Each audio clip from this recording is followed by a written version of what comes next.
Hello, everyone. This is Mark Washington. I want to say that I want to give thanks to Clinton Lacey and the CM3 movement for doing the work before he even called it the CM3 movement.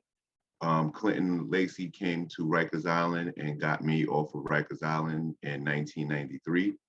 And we have been helping and feeding the community, develop incredible messengers since. And I look forward to the launch of CM3 and developing credentialed, credible messengers who are out here impacting the community.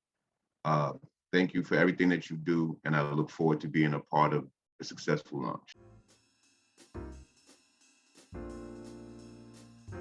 Greetings, I am Dr. Bahia Muhammad. I'm an associate professor in the Department of Sociology and Criminology at Howard University.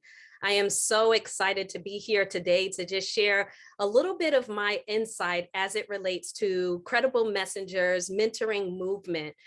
During the time when Clint Lacey served as the director for the Division of Youth and Rehabilitation Services, we worked very closely together as it related to bringing innovative and creative programming to detained youth in the District of Columbia.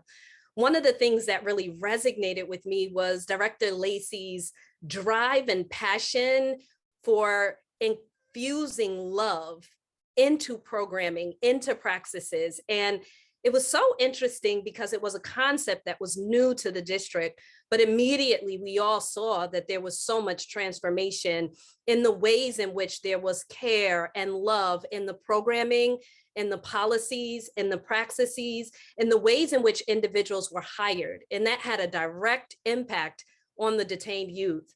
I also had a wonderful opportunity to serve as a research associate on an evaluation project for the Credible Messengers Initiative. And that was a 3-year endeavor where myself and my colleagues interviewed individuals who were part of this particular movement. We talked to credible messengers, we talked to their mentees, we talked to the care coordinators, we even talked to the YDRs that were working at the facility at the time. And every individual, bar none, had advice that really highlighted the liberation and transformation that happens through this particular movement. I am so excited that this is now going to be launched as a national movement for so many credible messengers and formerly incarcerated individuals to serve as mentors and for mentees to be able to dream again, where they don't see their lives ending in the juvenile detention facility, but they can dream and have a strategy and a path forward. Congratulations to Clint Lacey, as well as his entire team. And I'm just so excited to be able to have seen this coming into fruition. Peace and blessings.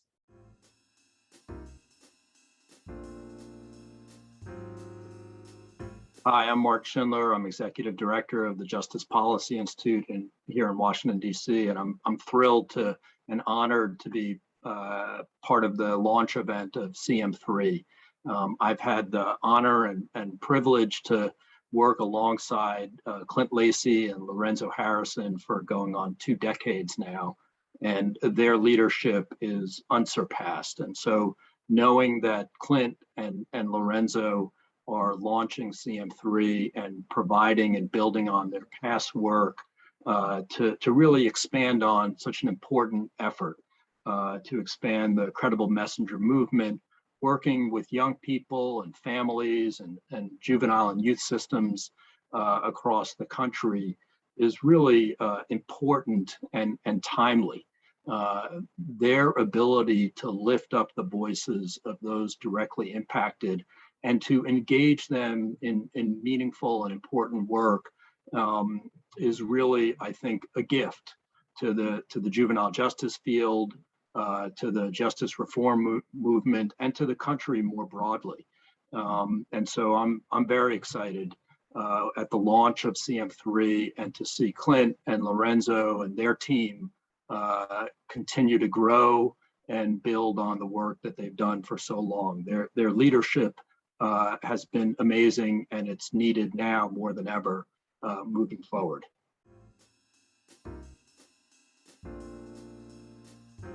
My name is David Brotherton. I'm Professor of Sociology and Criminology at John Jay College of Criminal Justice and the Graduate Center at the City University of New York. I've known Clinton Lacey for more than 2 decades, since the late 1990s, when he began his work at Rikers Island with the youth. In the last 4 to 5 years, I've been an evaluator of his program of Credible Messenger initiative at DYRS in DC. It's a fantastic intervention and program. It's worked wonders with the youth. It's shown that our youth, despite all their obstacles and levels of incarceration, can achieve wonderful things. And it's a model that can be replicated across the United States, in fact, across the globe. So I'm absolutely confident in the progress and the forward achievements of CM3 going forward. I wish him well, and I hope I can participate in part of this journey. Thanks very much.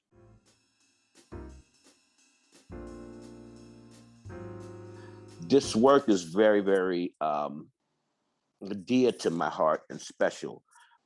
Strive, the work that Lorenzo and I were doing really was revolved around working in a housing project with individuals that we would characterize as being behind the 8 ball, formerly incarcerated, returned citizens, people down on their luck, that kind of thing.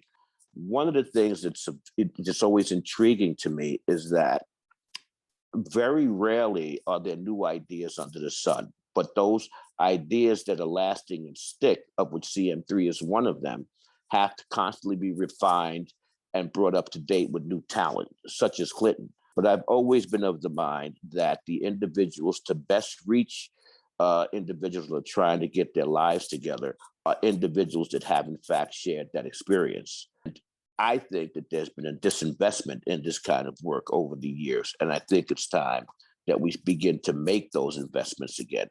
There's a breadth of talent in those communities which goes overlooked, you know, and I think that this organization has the opportunity and the privilege, quite frankly, of identifying individuals with talent that can go out there and spread the wealth, so to speak, emotionally, spiritually, and what have you. I'm excited by the work, and I applaud them for doing, you know, the kind of work, particularly in this time of pandemic, which I'm sure makes that work much more critical and much more hard to accomplish.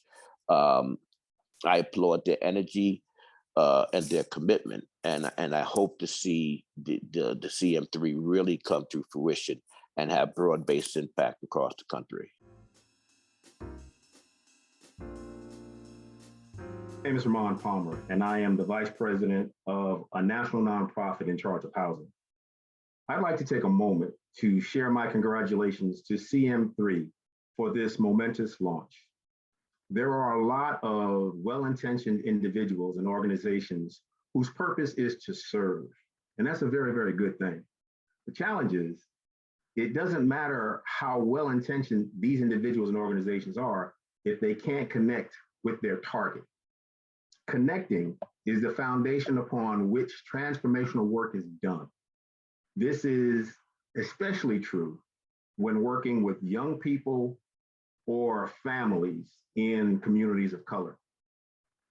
The vision behind Credible Messengers is to take homegrown leaders and position them to share their stories, their successes, their failures, their perspective with those who can benefit from hearing those stories from one of their own. I think the best way I can try to capture the spirit of what I'm trying to share is to borrow a line from the 70s sitcom Good Times, in which the actor John Amos says, "How do you know where I'm going if you ain't been where I've been?" Understand where I'm coming from? People listen differently. They're more attentive to one of their own or someone who has a shared experience. So this work is incredibly relevant, powerful, and necessary. There are few endeavors, I feel, more noble than the selfless commitment to working toward the betterment of young people and families in need for whatever reason. Far too often, when it's all said and done, unfortunately, more is said than done. But I'm not worried about that with this organization, not here, because I know firsthand several of the dedicated individuals whose hard work and commitment have made this vision a reality. And chief among them is President and CEO Clinton Lacey. You know, you can't talk about an organization without acknowledging its leader. And I know Clinton Lacey. We grew up together.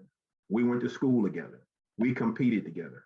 And what sets Clinton apart is his commitment, his discipline, his determination, his work ethic, his ability to get things done, get results, his ability to make others around him better and bring them along.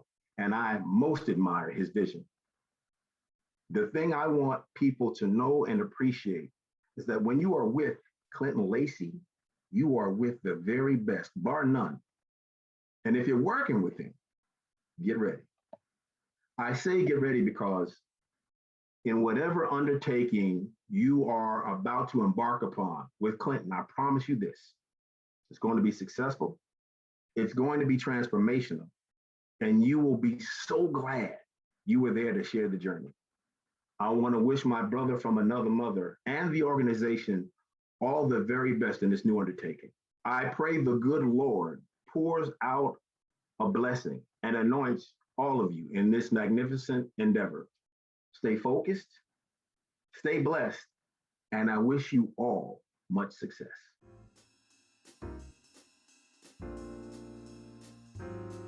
Hey people, how you doing? My name is Julio Medina. I run an organization called Exodus Transition to Community. It's a nonprofit in New York that works with women and men being released from prison, as well as young people from 14 to 21 that are coming off probation and or at some form of risk. But more importantly, I've done this work for the last 22 years at Exodus. I got 215 employees, 90% of them have been impacted by the justice system. But one of the people that make this movement and make my work so worthwhile is this brother named Clinton Lacey. I've known Clinton, Brother Clinton, since he was at Friends of the Island. So I don't know, that was over 10, 15 years ago. Clinton went on to become the deputy commissioner in New York for probation. We've worked together, crafting the Arches program and some other intervention programs that really worked.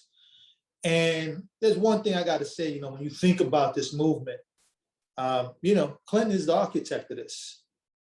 He's my brother. I've watched him in the field. He's not a guy who sits on a perch and talks down to folk. He's on the ground. He believes in us. He believes in young people.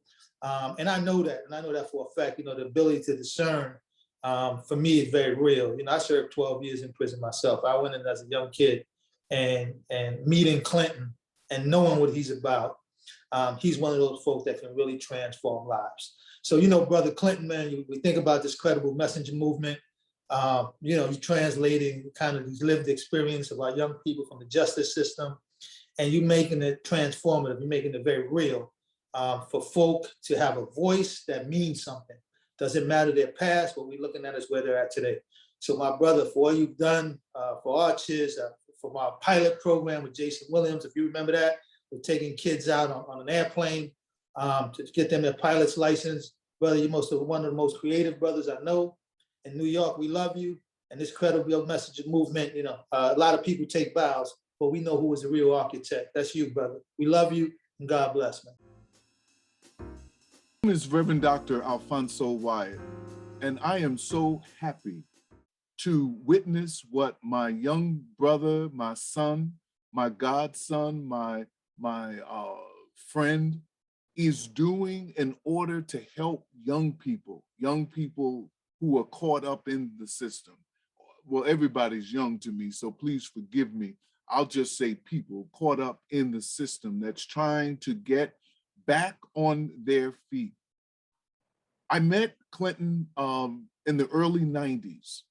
And he was working with an organization, Friends of Island Academy.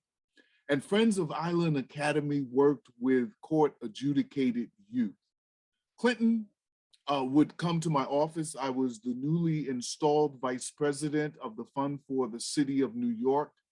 And Clinton would always come to my office and always bring a young person that was in his program. I knew that he had a love, he wasn't just doing a job, he was living through his job in order to touch and transform the lives of young people.